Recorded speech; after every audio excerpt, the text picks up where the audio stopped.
दिल्ली सरकार के सिंचाई एवं बाढ़ नियंत्रण विभाग सहित दिल्ली जल बोर्ड के अधिकारियों की अदूरदर्शिता और कुनीतियों का खामियाजा बुराड़ी विधानसभा क्षेत्र के लाखों लोगों को भुगतना पड़ रहा है।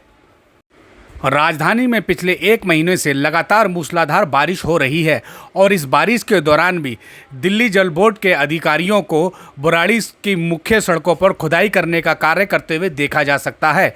मानसून के दौरान सड़कों पर खुदाई का काम नहीं किया जाता ताकि लोगों को आने जाने में दिक्कत ना हो, परंतु इसके उलट दिल्ली जल बोर्ड बुराड़ी की कई सड़कों पर खुदाई का काम कर रही है, जिसकी वजह से बुराड़ी विधानसभा क्षेत्र के लोगों का सड़कों पर चलना भी मुश्किल हो गया है। एक तो विभिन्न सड़कों पर नालियों का गंदा पानी भरा हुआ है, बारिश का पानी भरा हुआ है, वहीं दूसरी ओर विभिन्न सड़कों को दिल्ली जल बोर्ड के अधिकारियों द्वारा खुदाई की जा रही है।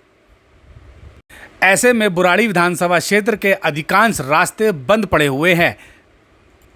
इब्राहिमपुर नंगलीपुना रोड को अभी बने हुए करीब 6 महीने हुए हैं और इस 6 महीने के दौरान ही दिल्ली जल बोर्ड ने उपरोक्त रोड को दोबारा से खोद दिया है। हैरानी की बात यह है कि बारिश के मौसम में भी लगातार सड़कों को खोदा जा रहा है। अभी भी इब्राहिमपुर रोड पर शमशान घाट से लेकर के अमन कॉलोनी तक जगह जगह जेसीबी मशीनें लगी हुई है और वो रोड को खोद रही है, जिस वजह से रोड के इतने बुरे हालात हो गए हैं।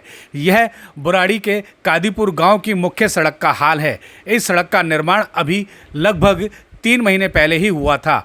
इसी सड़क पर अमन कॉलोनी के ठीक सामने दिल्ली जल बोर्ड द्वारा खुदाई की जा रही है, जिस वजह से यह रोड पूरी तरह से बंद हो गया है। अब यहां से बुराड़ी विधानसभा क्षेत्र में प्रवेश नहीं किया जा सकता, जिसकी वजह से हजारों लोगों का रास्ता बंद होकर के रह गया है।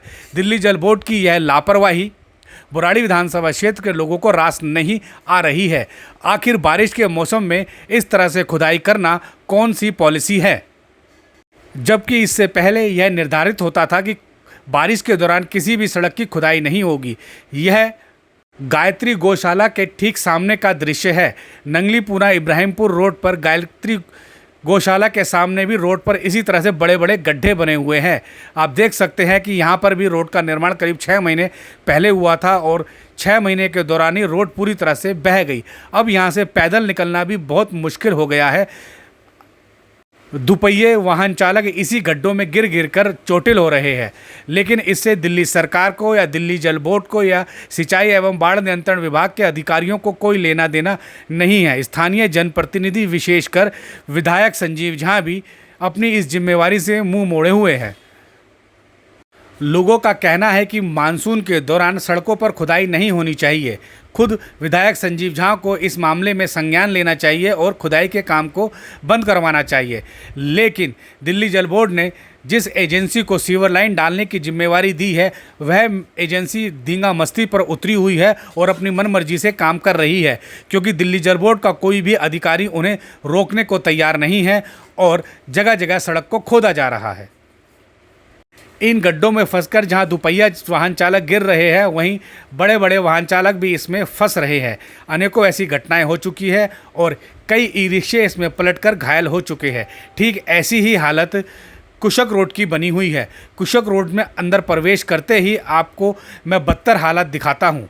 यहाँ पर भी दिल्ली जल बोर्ड द्वारा सीवर लाइन डाली गई थी और सीवर लाइन डालने के बाद रोड की मरम्मत की गई थी, लेकिन रोड की मरम्मत किस बुरे तरीके से की गई है, कितने घटिया स्तर का मटेरियल लगाया गया है, ये आप रोड पर देख सकते हैं। पूरी रोड टूटी हुई है, जगह जगह रोड धंस गई है। जहाँ पर मरम्मत का काम किया गया था वह इतना घटिया स्तर का था कि रोड जगह जगह से धंस चुकी है। आप देखिए कि कितने बड़े बड़े गड्ढे इस रोड पर भी बने हुए हैं। यह रोड नेशनल हाईवे 44 से सीधे कुशक नंबर 2 गांव में जाती है। इस रोड पर भी वाहन चालकों का निकलना मुश्किल बना हुआ है। इतने निचले स्तर पर, इतने घटिया स्तर पर मरम्मत का काम हो रहा है, लेकिन समझ यह नहीं आता कि स्थानीय विधायक मुंह बंद करके क्यों बैठे हुए हैं और चुपचाप तमाशा देख रहे हैं। बुराड़ी विधानसभा क्षेत्र के लाखों लोग प्रतिदिन इन गड्ढों से परेशान हो रहे हैं, टूटी सड़कों से परेशान हो रहे हैं, लेकिन स्थानीय विधायक इस मामले में मौन धारण किए हुए हैं।